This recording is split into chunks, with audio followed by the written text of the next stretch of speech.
Danielle and Amit. So yeah, the next panel is going to be about applied AI and kind of how AI is applied in various different organizations, all the way from Albertsons to Honeywell to AstraZeneca. So 3 different industries, and we've got leaders in all of these industries who are joining us. Give me a second. I'm still trying to get Amit, who I know is on the call. Amit, can you hear us? Yeah, I can hear you guys. Just need to be taken off. Your video is not on, and okay, it's saying started, so hopefully. Okay, Danielle, I see her too. So I think we've got all 3. Great, fantastic. Okay, so Amit, take it away. And we also have Ashton, by the way, who will sketch while you talk. So we will have insights sketched out into this beautiful, nice artwork in the end. So you will see that happening live as well. That's great. Thank you, Bindu. And super excited to be here with you all. As I think Bindu said, hopefully this is not the rate limiting session, but this is also one of the things that sort of is pretty exciting for us to bring this conversation to all of you, because as I and Bindu were chatting, I think the macro picture is that ultimately everything that you guys have talked about today, and certainly there were some really interesting sort of insights and discussions, but really where the rubber meets the road is how does sort of this evolutions that we are talking about within AI and ML, how they really create this exponential effects for customers, for businesses, for enterprises of all sizes. And this is really important because I think as practitioners, both inside and outside enterprises, what hopefully all of us will take away from this session is that it is really a symbiotic relationship, and it's a very important symbiotic relationship, because I think certainly customers and certainly end users are better off as businesses and enterprises are gearing up and sort of seeing the effects of AI and ML. But also more deeply, I think it keeps on sort of creating exciting opportunities for the academicians and people who are really thinking through this problem at scale as well. So hopefully, we have 3 really superstars with us today, and my role will be to hopefully tease out some of the things that we are seeing within enterprises that should be of interest to everyone in the audience. And then what I also want you guys to take away from this is that the context within which all of us on the business side, if you will, are operating should be very familiar and are real challenges. So I'm hoping that through our conversation, we'll also be able to tease out how to really maneuver those complex contexts, whether it is around big multinational organizations, whether it's around sort of data challenges, whether it's around sort of people challenges. So that's hopefully what we'll tease out in the conversation. A little about me. My name is Amit. As Bindu said, I lead one of the largest e-com platforms and certainly one of the largest gifting companies globally. And we have been extremely fortunate to have been involved with AI ML for almost a decade now in applying some of those technologies within our stacks. So with that, let me introduce you to the panel that we have today. We have Danielle, who has joined us from Albertsons. Then we have Robert, who has joined us from Honeywell, and then Karan, who has joined us from AstraZeneca. So we have a very extremely, I would say, robust set of voices that hopefully will, provide some very deep insights for all of you. So having said that, I'm going to start with Danielle, who is the Chief Data Officer at Albertsons. And in welcoming you to the panel, Danielle, you've spent a long tenure at MX and just started at Albertsons. maybe you can talk a little bit about your role and any aha moments around AI ML that you have experienced. Absolutely. Amit, thank you for having me. So I'm just 4 months actually into my role at Albertsons, and spent much of my career, as you mentioned, before that at American Express. My new role at Albertsons is to build world-class data organization to realize the potential of our rich data assets. We have a lot of really powerful data, right? We have 50 million customers, half of which are actively engaged in our loyalty programs, $1.8 billion dollars in transactions a year, 2.3 million unique products that we sell. And the combination of this data in an omni-channel world can be a really powerful enabler of connection with our customers and our suppliers. So I'm excited to be at Albertsons and on this journey to transform the world of food. As far as when AI and ML was a game changer for me, it goes back to probably before we even called them that, right? So it goes back to about the time, when it was, more statistical modeling before it joined with ML and AI. And I was doing a POC on fraud risk models using some neural network technology and comparing it to logistic regression. And I found, through that it didn't quite matter what technique we used on these, millions of transactions. What mattered was the raw and derived data that fed those two different processes and algorithms. And this was my aha moment about how important, the data, the quality of the data, the completeness of the data is in really making sure that your models can explain the world. And that the technique only matters so much without that good data. That's such a good starting point for us, Danielle, because it almost reminds me of a back to future moment, right? Before sort of we conceptualized and started attributing these techniques to certain buckets, but ultimately it's I think the synapse between both good thinking and problem solving, and then, what sort of competencies do you bring to that? So I would like to introduce Robert with that as well. Robert's joining us today from Honeywell, where he leads sort of the sensor technologies around, a company that is a Fortune 100 company, has been around for more than 100 years. So it's pretty fascinating for us to have that voice with us today. And Robert, let me start off by welcoming you and then asking you, the company has been around for 100 years. I'm sure you guys have seen many different flavors of what we are going to talk about, but would love your perspective on sort of what you are seeing within AI ML within such a complex, large enterprise as Honeywell. Thank you very much, Amit. As Amit mentioned, I'm Robert Robinson. I'm the Chief Product Officer and Vice President for Honeywell Sensing Business. Here at Honeywell, there's a number of sensing technologies that we manufacture, develop, design, and sell.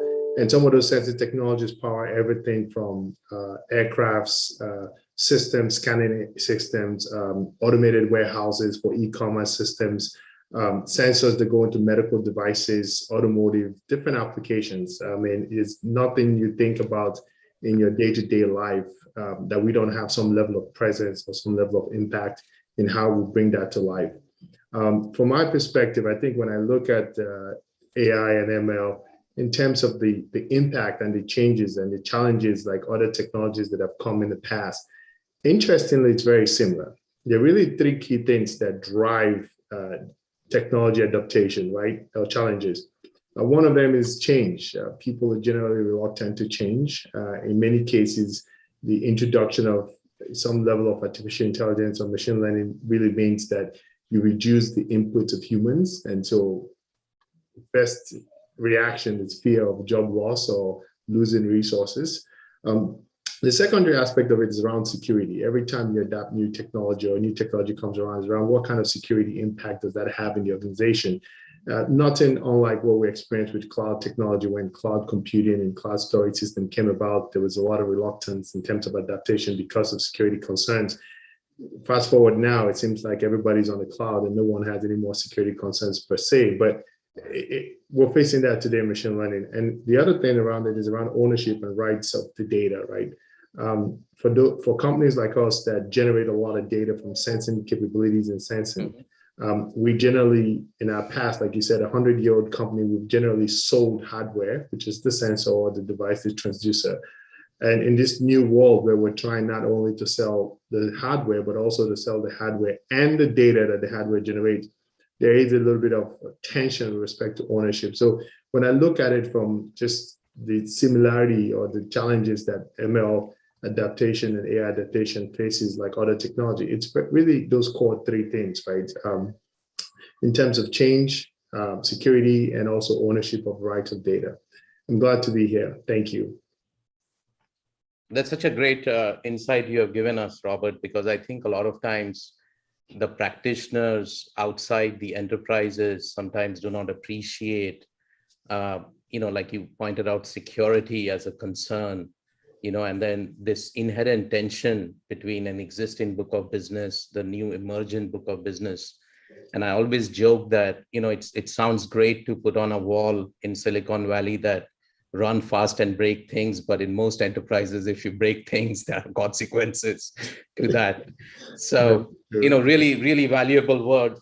And with that, I want to introduce Karan as well. Karan Arora is the Chief Commercial and Digital Officer at AstraZeneca, which is a global company present in more than 100 countries, extremely strong biopharmaceutical and digital health portfolio. So, really excited to have this voice with us as well. So Karan, I'm going to introduce you and start with sort of the basic question of, how has AI ML sort of been a catalyst in this evolution in the role that you are in? I know. Thanks, Amit, for having us, and look forward to discussing with these colleagues as well. So, I think I would probably say that I was naive to AI and ML is how I should start the conversation, right? It's, I think I understood it theoretically. I understood the technical, sort of value it could bring. I think the challenge for me when first started with this is I couldn't really understand the utility and the business value of it. And most of the discussions I had was around people getting excited by the tech of it, but not really being able to explain what value it drives for the business. So, I used sort of that naive view to ask a lot of questions and perhaps go to the basics of the why.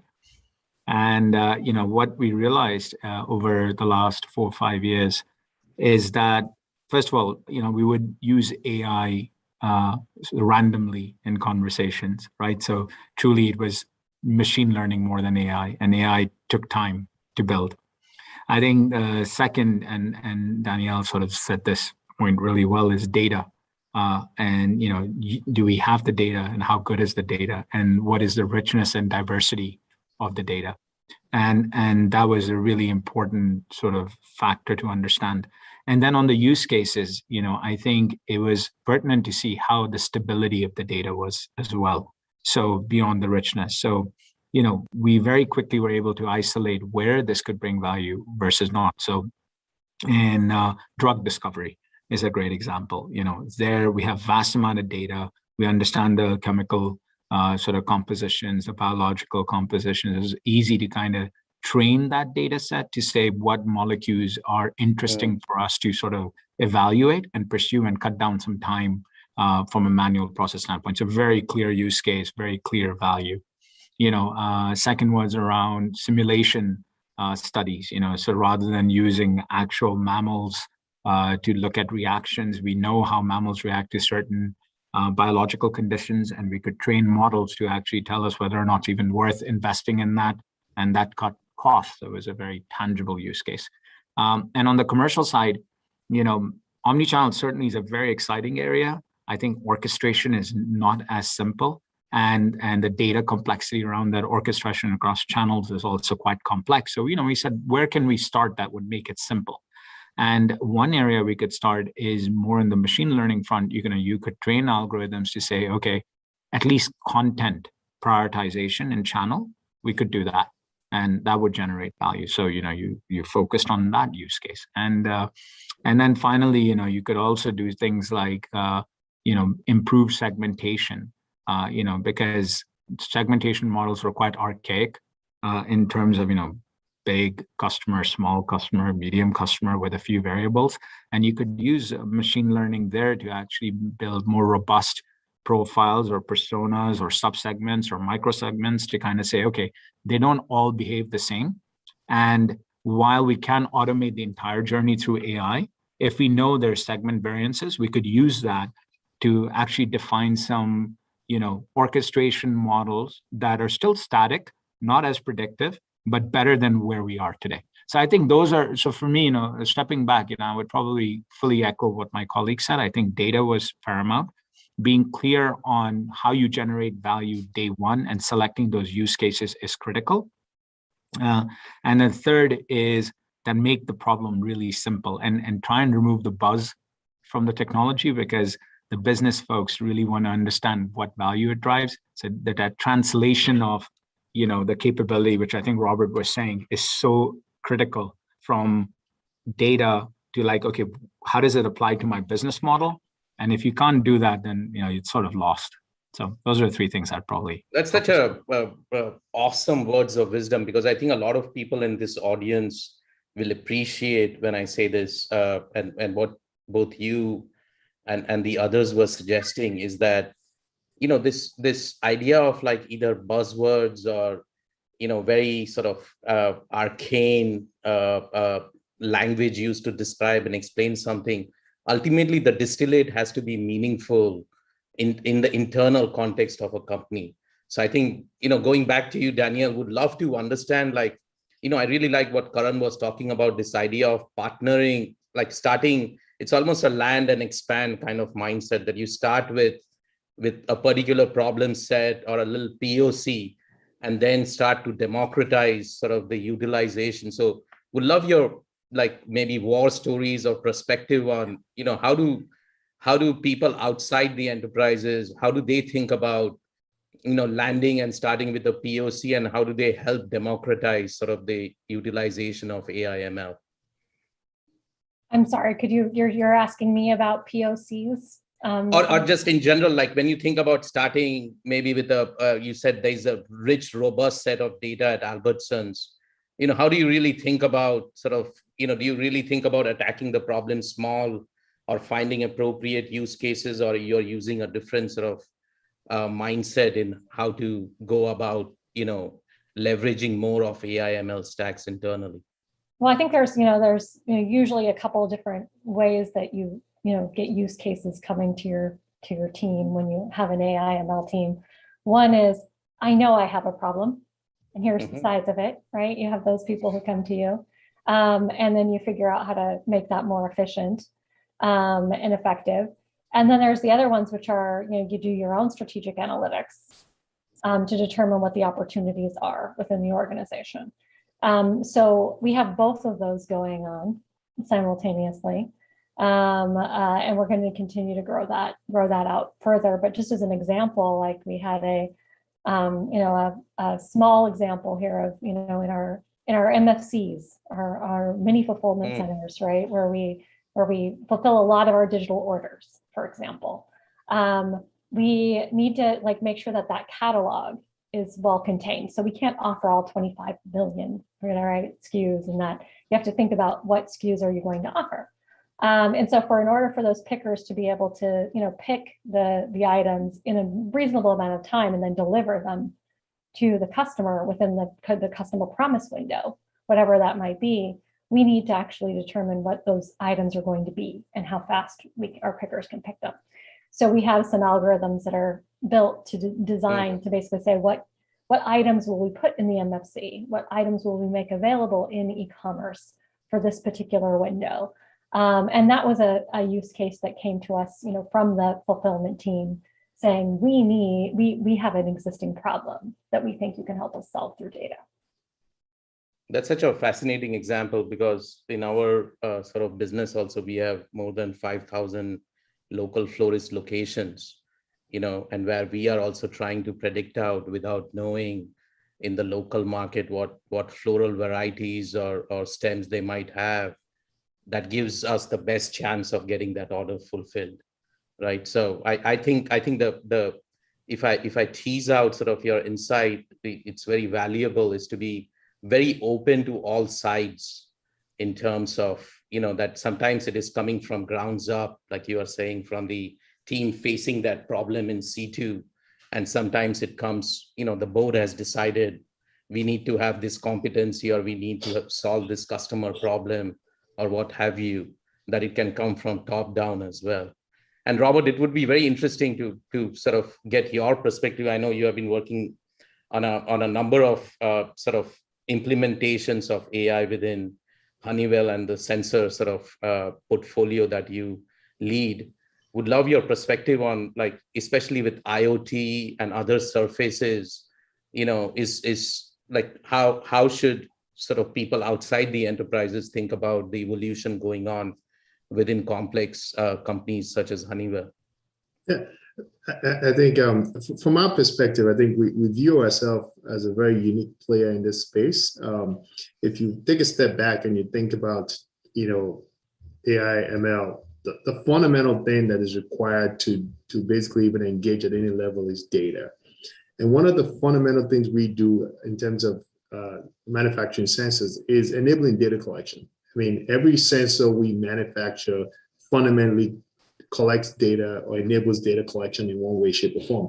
So we see this as a huge opportunity for us as a business. And we also see ourselves as a key facilitator in this area, because what we're trying to do is to basically bring that data and the AI ML community together so that we can enable our customers, our partners, and the ecosystem to really leverage the power of data to do great things, right? As we look at it, we see multiple opportunities that we can facilitate and help the industry across the board in terms of what we do. There are three key things. I think the first one is AI and machine learning requires a significant amount of computational capabilities, right? The more data you have, the larger the size of data, the better results you get out of it. And to enable that, you require a significant amount of computing capabilities. In some cases today, a lot of companies lack that. So that's a huge challenge. And in that area, we're doing some great things. Recently, Honeywell Quantum Computing and Cambridge Quantum Computing announced a partnership and developed basically the largest standalone quantum computing entity in the world. So we're trying to develop that and help support in that way. The other issue, I think, which is really critical, it's around data. I mean, I think Karan mentioned it about being very intentional about data selection, managing that data, defining that data, and then curating that data, how you collect that data. We've had some, I call it a little bit of a hiccup or experience in that aspect, right? An example, for example, when you look at sensors, the difference between lab samples versus real live environmental samples, it's huge, it's different. If you build a whole capability around lab samples or pseudo samples versus actually deploying something in reality, in real life, you could have some challenges. We've experienced that in the past with our Air Detective, and we've walked around it. We've developed capabilities to be able to streamline that and get better at it. And the other area I think that also a lot of companies face challenges as we continue to go down this path, it's around the legal, ethical, and maybe moral concerns around AI. So when you start thinking about things like facial recognition, that's also an area of concern. And again, with sensors and capabilities around imaging, scanning, improving the ability and the capability of scanners, images, lenses, that's area where we believe we can help, right? If we're able to enable better data collection, better data quality, we'll be able to enable and facilitate better improvement and capabilities around the AI and machine learning industry. That's great. Yeah. And I think this sort of underlying theme of data, Danielle, you started sort of, providing sort of the scaffolding for that. I heard it with you, Karan, as well, Robert. Karan, going to you, you obviously sit on sort of two sides of the equation, both in sort of consuming AI ML to drive the go-to-market, the omni-channel outcomes you were talking about.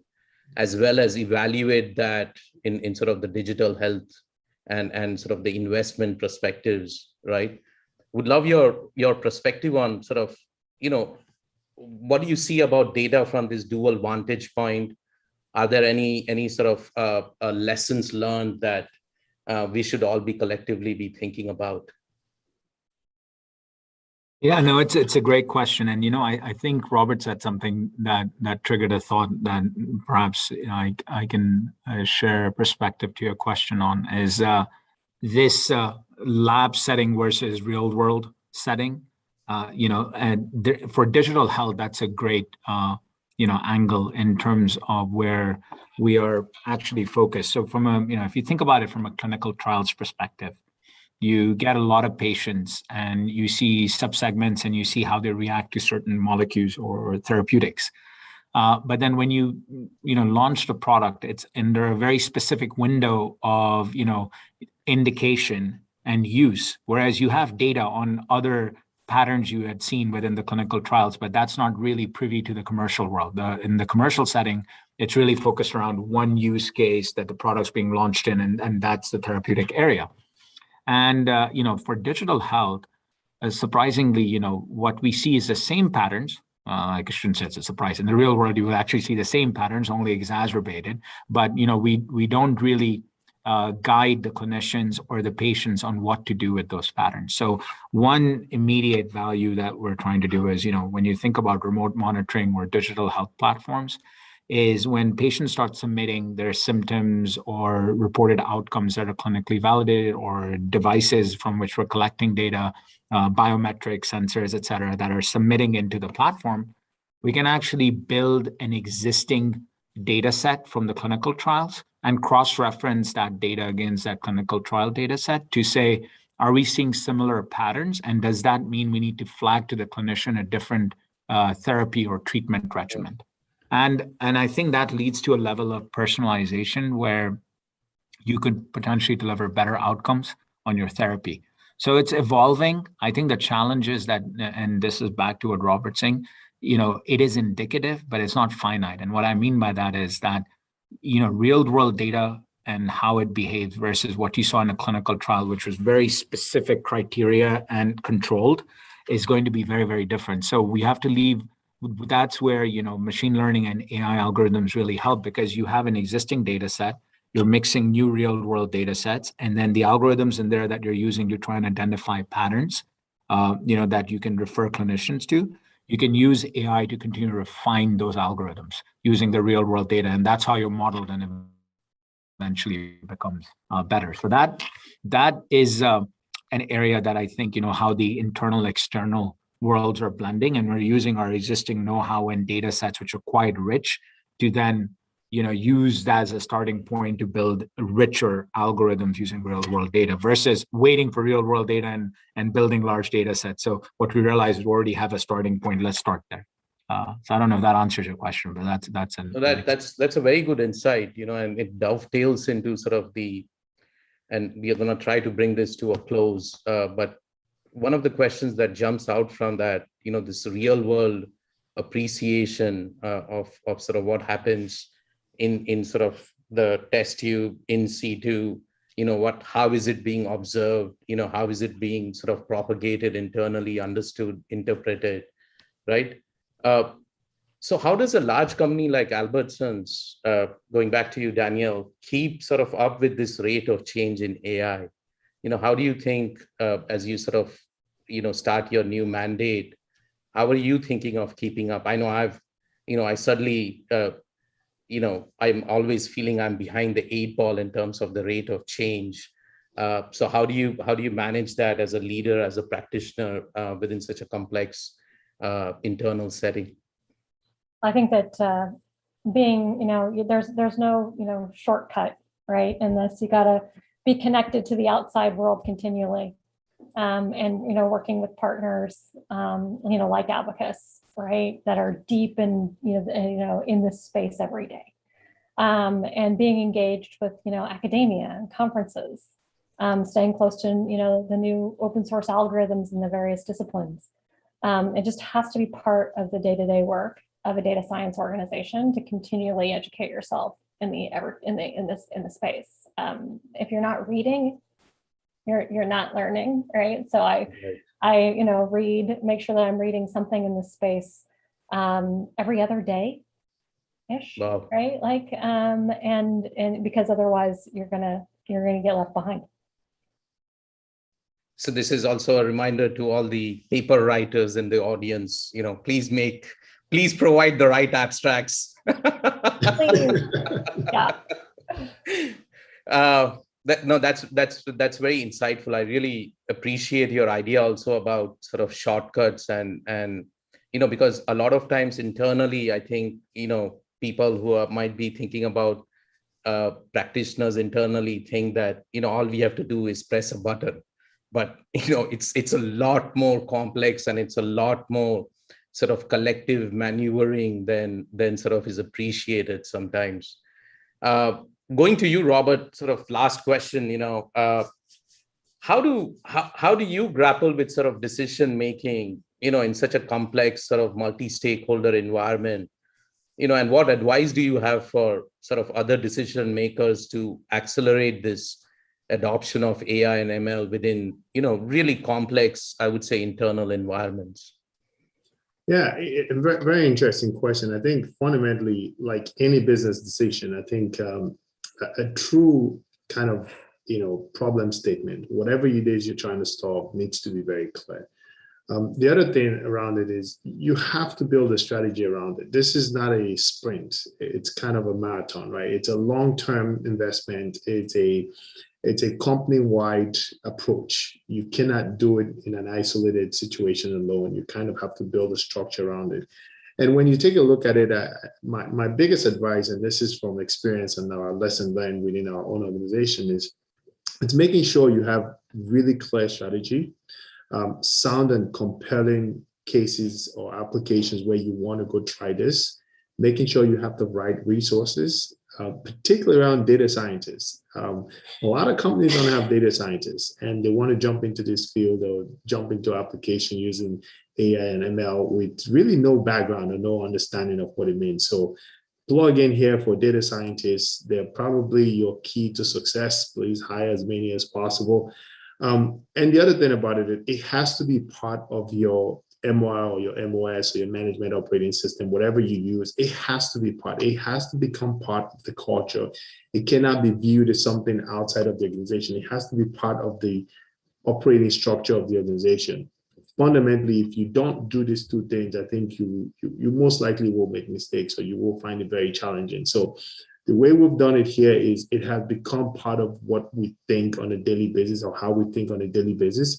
It's also been something that we're integrating into our product. We don't view it as additional existential type component or plug-on. It is part of our product, and we're using it both in the front end and the back end. So we're using it in our, we're looking to use it, and we're using it in labs and in our factories and our plants. And at the same time, we're also integrating into our product and engaging with our customers to use it. So it's end to end. And I think when you drive such a comprehensive approach to it, you're setting yourself for pretty much a very successful integration and successful application of AI and ML in your business.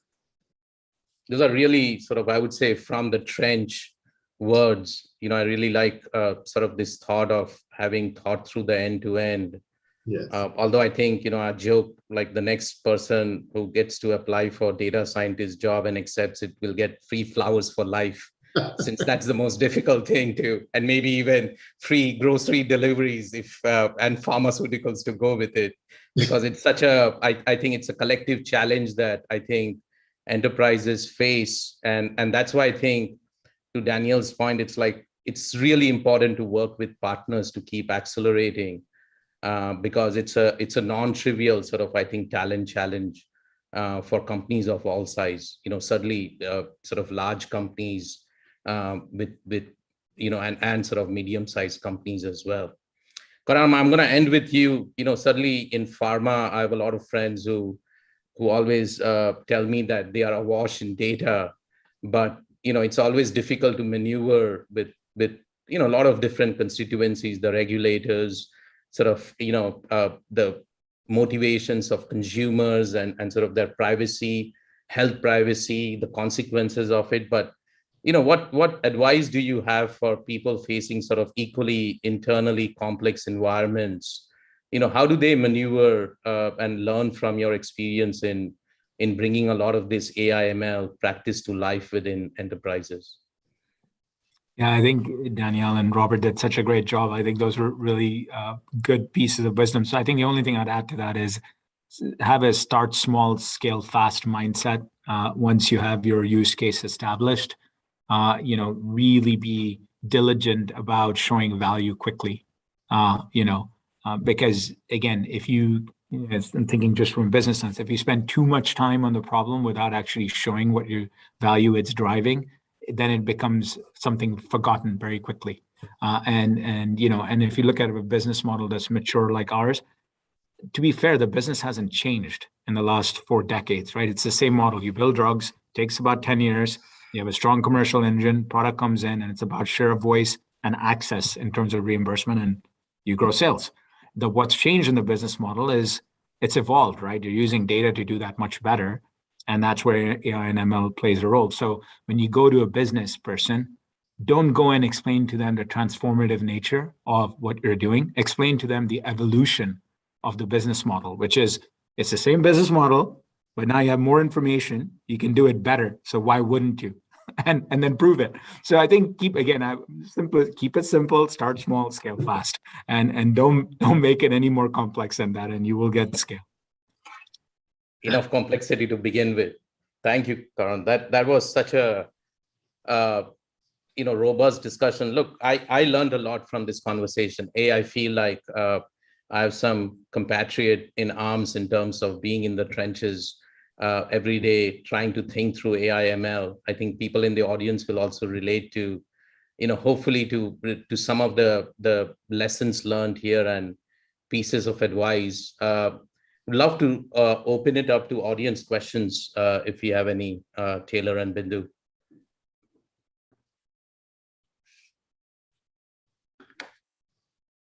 I see one coming in from Veena.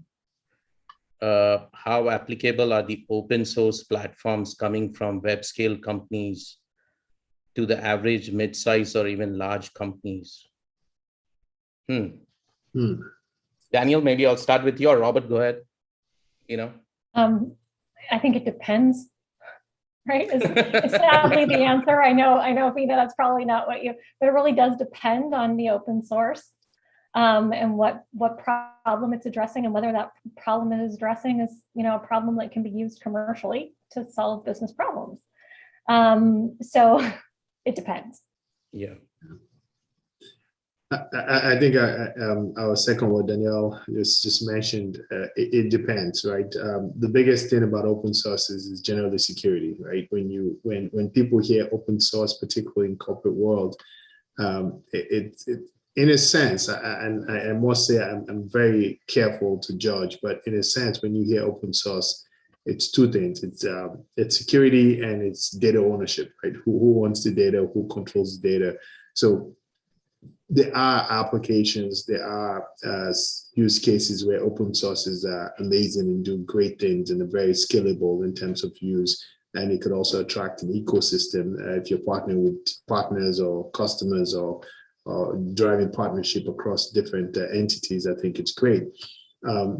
If you're solving something internal or something that is more specific to one or two partners, it becomes a little bit of a challenge. So to Danielle's point, it really depends. I think I encourage you to do your homework, try to understand what it is you want to accomplish, and see if that specific open source could actually deliver that. Now, keep in mind, most of those companies that do offer open source application also offer enterprise solutions that could be customized and specific to organizations, where you could actually have very similar capabilities and offerings like what you have in the open source offering. Yeah, most open source ends up being inner source. That's true. Yeah. Yeah, Great just words. one build. I think we like open source for hypothesis testing. So before you invest a lot of resources and start to build internal, if there are models out there that even if they're 60-40, not even 80-20, you could quickly test if the hypothesis worked before investing a lot of energy. So that's one area where they're being valuable, but everything else totally applies in terms of what was said. Yeah. That's awesome. I think we can either pull up the amazing sort of illustration that has gone on aside the conversation. I'd love to put that on the screen. And if we have time we just have one more question in terms of, can a highly tenured sort of technology executive, technology practitioner break into AI ML? Would love your guys' thoughts on it. I would say yes, absolutely, because there is a massive shortage of talent, so if you have the intrinsics, the curiosity, and you're willing to take a risk, you can absolutely break in, because remember, it's also getting easier. The tooling that is provided in the environments now, it takes away a lot of the complexity of the technical stuff that a lot of folks, who sort of were the initial folks that were on that adoption curve had to go through. Now it's quite scalable. So I think you benefit from those learnings. So yeah, if you want to jump in, you absolutely can. My advice would be, I'm going to go back to my key thing, which is data. You have to understand data. You have to be curious about data. You have to have, in my opinion, maybe just my opinion, you have to understand your basic stats and how that applies to data. Even if you're going to be using these very sophisticated things, you still have to know that and do that and be curious about that in order to be successful.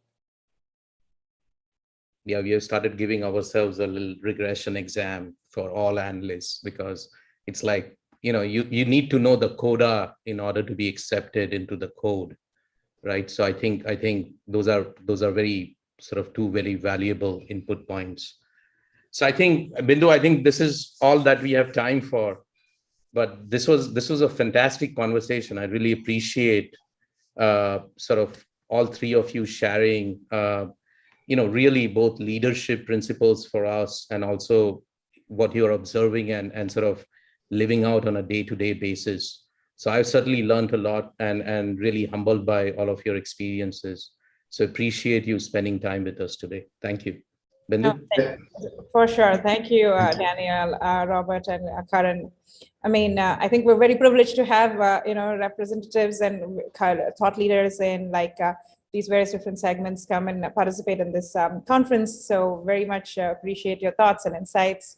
Hope you'll join us for a later conference as well. Thank you so much for coming. Thank you.